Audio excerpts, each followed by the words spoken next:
Bismillahirrahmanirrahim. Assalamualaikum warahmatullahi wabarakatuh. Selamat sore rekan-rekan, sahabat-sahabat wartawan. Pada hari ini tanggal 13 Oktober 2020 bertepatan pada hari Selasa, kami bersama-sama dari pimpinan fraksi, ada Pak Utut dari fraksi PDI Perjuangan, kemudian ada Kapoksi dari fraksi PDI Perjuangan di Badan Legislasi, Pak Andreas, kemudian ada Ketua Badan Legislasi dari fraksi Partai Gerindra, Pak Supratman Abbas, kemudian Ketua fraksi Partai Golkar, Pak Kahar, kemudian Ibu Neng En dari fraksi Partai Kebangkitan Bangsa, kemudian Ibu Nurul Arifin dari fraksi Partai Golkar, pimpinan dari Poksi Badan Legislasi, kemudian ada Pak Lamhot Sinaga dari fraksi Partai Golkar dari Badan Legislasi, kemudian ada Pak John Kennedy Aziz dari fraksi Partai Golkar dari Badan Legislasi, dan Pak Sekjen Pak Indra, dan ada Ibu Maya juga di sini, dan beserta jajaran kesekjenan, dan saya sendiri Haji Samsudin, dan Pak Rahmat Gobel yang mengikuti secara virtual pada siang hari ini.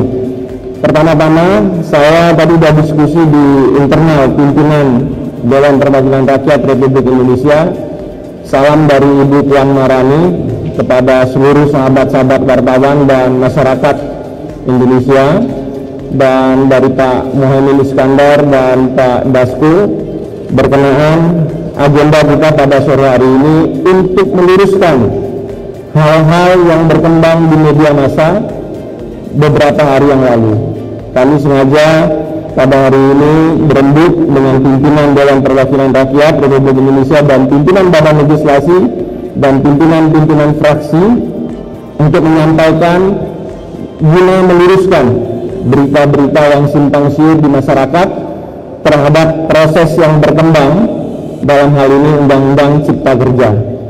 Seperti kita ketahui, Undang-Undang Cipta Kerja telah dibawa ke tingkat 2 dalam hal ini paripurna, yang mana tanggal 5 Oktober 2020. Yang mana proses di tingkat 2 ini tentu melalui proses di tingkat 1, yang dalam hal ini di Badan Legislasi langsung dipimpin oleh Pak Supratman dari fraksi Partai Gerindra sebagai Ketua Badan Legislasi yang bertanggung jawab terhadap mekanisme, struktur dan pembahasan, transparansi pembahasan di tingkat 1, baik dari tingkat rapat kerja, kemudian masuk ke dalam panitia kerja, kemudian masuk ke dalam pinus, kemudian masuk ke dalam tim sinkronisasi di tingkat Badan Legislasi.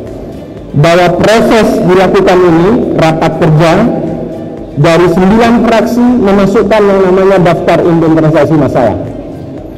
9 fraksi menyatakan dan berpendapat di dalam rapat-rapat kerja maupun di dalam rapat-rapat panitia kerja, rapat pinus dan rapat tim sinkronisasi.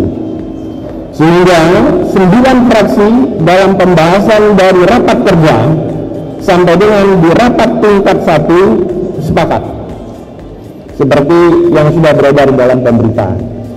Adapun hal-hal yang berkembang di dalam daftar inventarisasi masalah berkenaan dengan klaster-klaster yang ada perlu nanti disampaikan kepada publik, tentunya pada saat yang tiba, yaitu pada saat besok tanggal 14 Oktober 2020 berdasarkan mekanisme tata tertib DPR, khususnya di dalam pasal 164, bahwa Dewan Perwakilan Rakyat Republik Indonesia memiliki jangka waktu 7 hari. Pada saat setelah tingkat 2, DPR memiliki waktu 7 hari kerja merujuk kepada pasal 1/18 tata tertib DPR, yang dimaksud dengan hari kerja adalah hari kerja, yaitu Senin sampai dengan hari Jumat. Sehingga tenggang waktu untuk penyampaian Undang-Undang Cipta Kerja ini akan jatuh pada tanggal 14 Oktober 2020, tepatnya besok pukul 00. pada saat besok. Sehingga nanti pada saat resmi besok undang-undang Cipta Kerja ini dikirim ke Presiden, dalam hal ini sebagai kepala pemerintahan, maka secara resmi undang-undang ini menjadi milik publik secara mekanisme. Hal ini perlu kami sampaikan.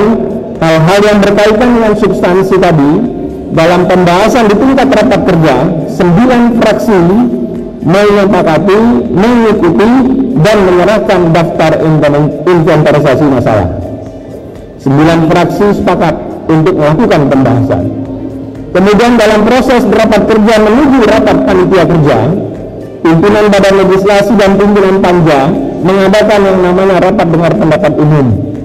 Rapat dengar pendapat umum dilakukan hampir sebanyak 88 kali, baik secara fisik maupun secara virtual.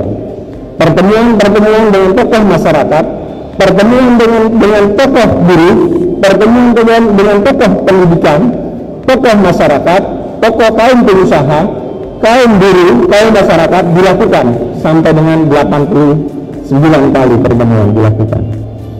Proses itu dilakukan baik secara fisik, baik juga secara virtual.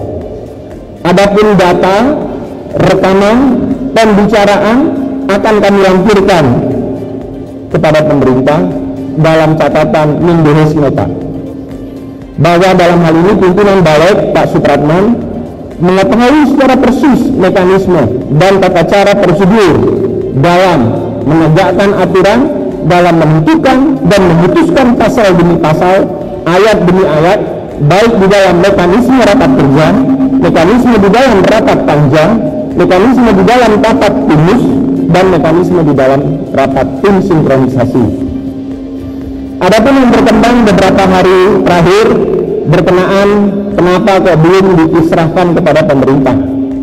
Bahwa dalam hal ini Kesekjenan Pak Indra melaporkan kepada pimpinan DPR memerlukan waktu untuk melakukan editing proses penyelidikan dalam rangka menyiapkan lampiran-lampiran yang berkaitan dengan Undang-Undang Cipta Kerja ini untuk menjadi bagian yang tidak terpisahkan di dalam proses pengiriman berkas Undang-Undang Cipta Kerja ini kepada pemerintah, yang jatuh waktu tentunya adalah tanggal 14 Oktober 2020. Yang kedua, berkenaan dengan jumlah halaman, perlu kami sampaikan kepada khalayak masyarakat melalui sahabat-sahabat wartawan pada sore hari ini bahwa mengenai jumlah halaman itu adalah mekanisme pengetikan dan editing tentang kualitas dan besarnya kertas daripada yang diketik. Proses yang ada dilakukan di Balek itu menggunakan kertas biasa. Tapi pada saat sudah masuk dalam tingkat 2, proses pengetikannya masuk di Kesekjenan, dia menggunakan legal paper yang sudah menjadi syarat ketentuan di dalam undang-undang.